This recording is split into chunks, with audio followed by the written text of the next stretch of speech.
We're going to start this video by drawing a cube. We're going to draw the three main sides that are showing of the cube. And with a cube, all sides are going the same direction. They are all parallel. Therefore, the edges and the corners are also all parallel. A cube stands straight up. So the lines going up and down, you want to make sure they are parallel to the sides of your paper. You do not want them to slant. That is one of the biggest mistakes of making a cube. You want to make sure that the top and bottom line of each side are, again, parallel, going the same direction and never intersecting. And occasionally you might accidentally get the slant off. That's okay, because when we come back and shade it, we can always fix up some edges. We're going to put an X to represent where our light source is. The light source is going to tell us which side is the farthest away, and therefore which side, this side, should be the darkest. This side should be the lightest, and this side should be in between. So we're going to shade it accordingly. We're going to start out with the darkest side. We are going to shade it in as dark as we can. We might leave a little reflected light at the bottom so that we can clearly see our cast shadow. But for the most part, we're going to get this as dark as we can.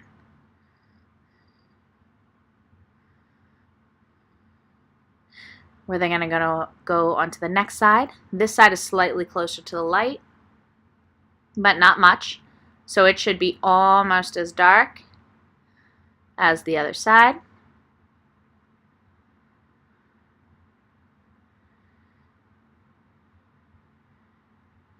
Now we're going to pretend that a little bit of light is curling around the edge from the top. We're then going to shade in the top of it, just very, very lightly. And the side that we can't see would be the lightest. We're now going to create a cast shadow. The cast shadow is always on the side opposite of the light.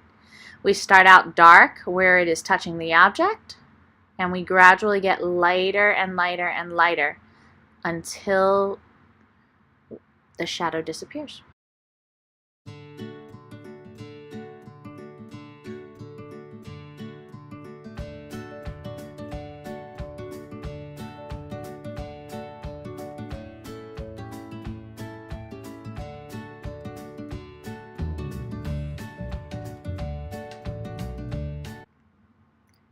Now we're going to draw our cone.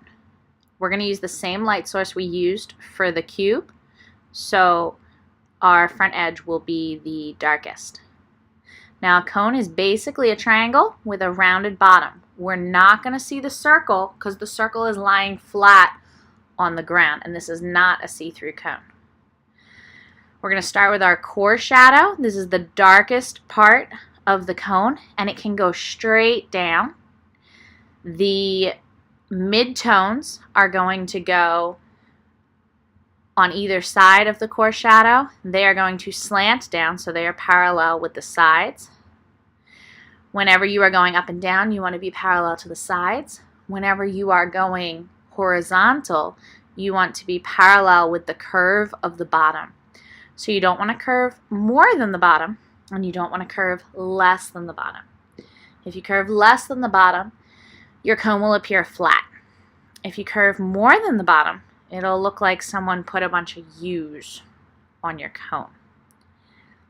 Now a lot of times you can play with this. You can decide how much reflective light you want on the one side and how much highlight you want. That's your choice, and when you're drawing this from life, you determine this by how much light is reaching that one point.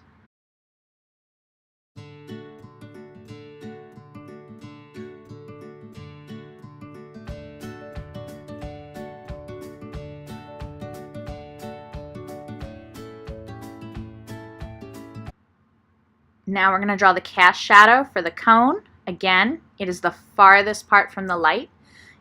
It is flat on the table, so you can do a bunch of flat shading lines. you want to make sure that the darkest part is the part that is touching the cone or touching the reflective light part, and it gradually, as it goes away, gets lighter and lighter and lighter. So I'm going to go back in and darken this up just a little bit.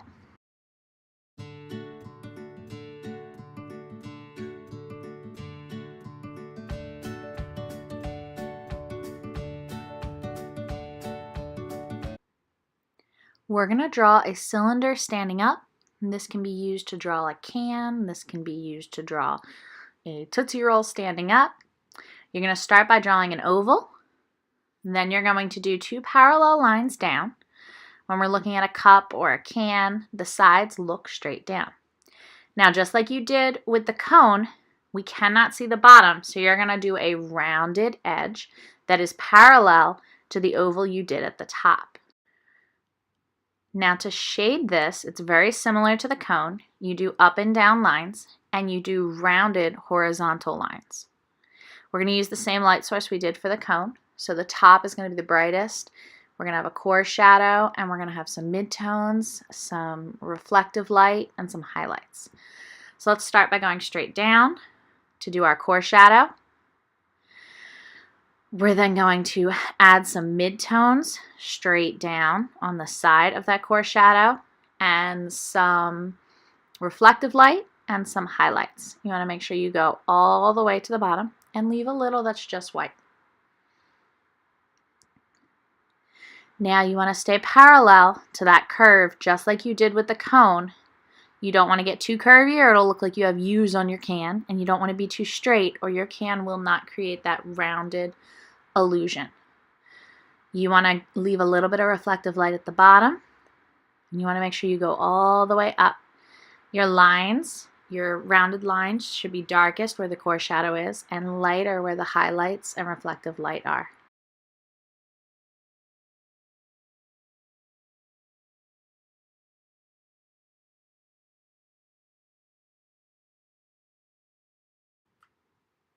We're going to use the same light source we used for the other 2 forms on our cylinder.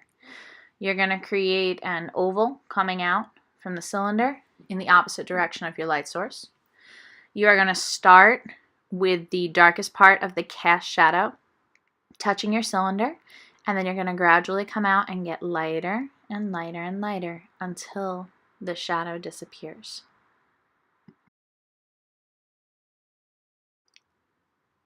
For this next form, I'm going to show you another cylinder, but I'm going to show you how it changes when it's lying down.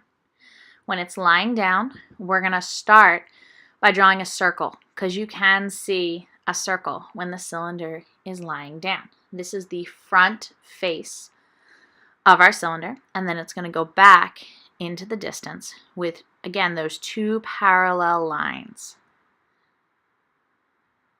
We're going to take the back curve first so we know how far our line should extend. And then we have our 2 parallel lines.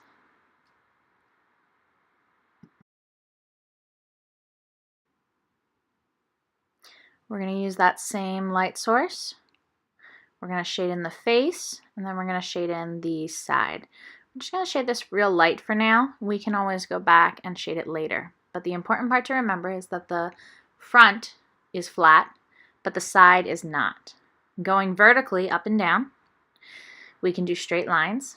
When we go horizontal, we have to do rounded lines that are parallel to the top and bottom faces of this cylinder.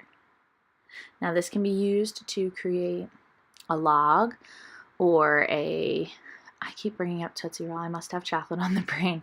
A Tootsie Roll, the side of a pencil, as well as many, many other things.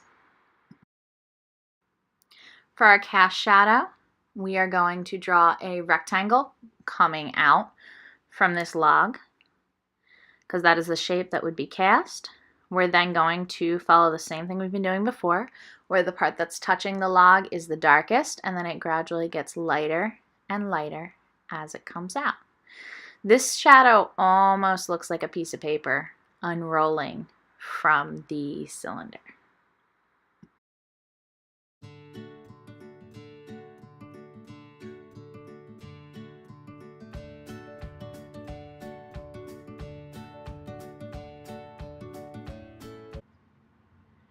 To draw a sphere, we're going to start out by drawing a circle. You can either trace or you can draw.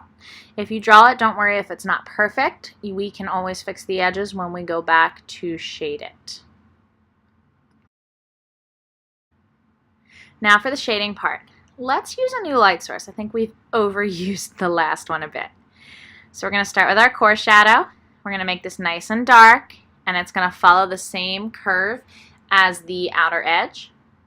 We're then going to add some midtones in, again, following that curve. And we're going to leave room for reflective light on this side that is farthest from the light source. We then need to build up to our highlight, because our highlight would not be a highlight if it just went straight from core shadow to highlight.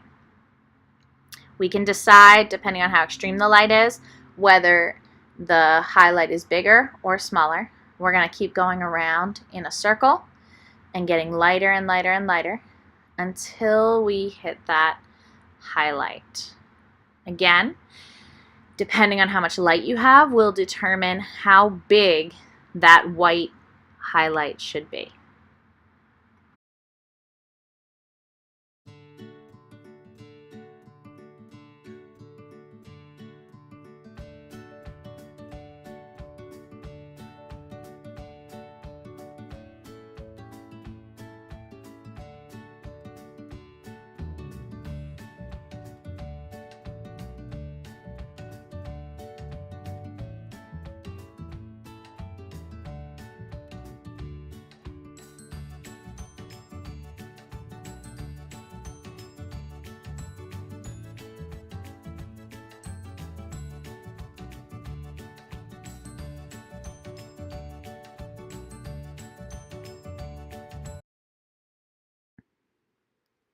For the cast shadow on the sphere, we are going to draw an oval coming out in the opposite direction from our light source, remember, the X.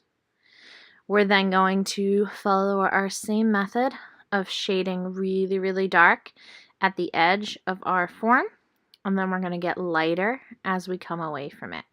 You want to make sure you get dark all the way up to that top edge, every single part that's touching it. So again, I'm doing dark, I'm doing medium, medium light, and shadows really aren't light, so you don't want to ever get to light. You want to stay to medium light. This is flat on the table, so I don't need to worry about curved lines. All my lines can be flat. Now we're going to draw a donut form. We're going to start by drawing an outer ring in an ovular shape, and then we are going to draw an inner ring. This is the simple part. Next, we're going to go on to shading.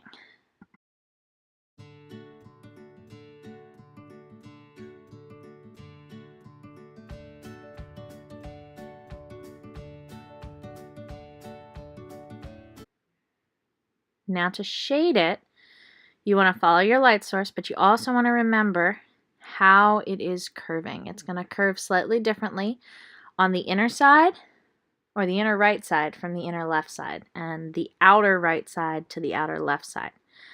So we're going to start on the right side.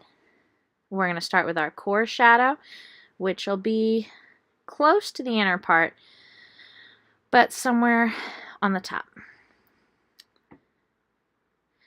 Now this whole thing is rounded, so you want to make sure that you are always going around.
We're going to add a little more shadow. You want to make sure that the inner left edge is darker because that's further from the light, and the outer left edge is darker because that is also further from the light. And the light's going to hit the outer right edge and the inner right edge.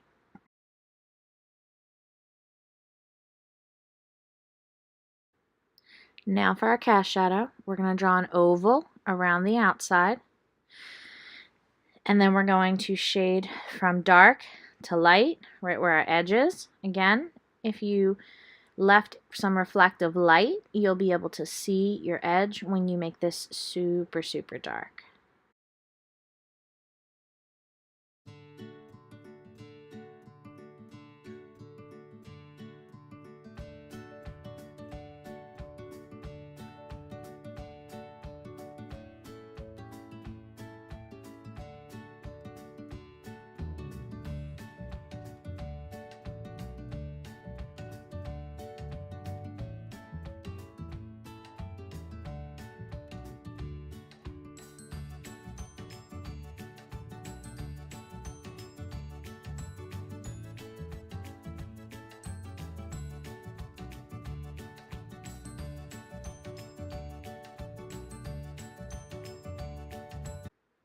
Because the donut has two edges, it's going to have two cast shadows, one on the inside and one on the out.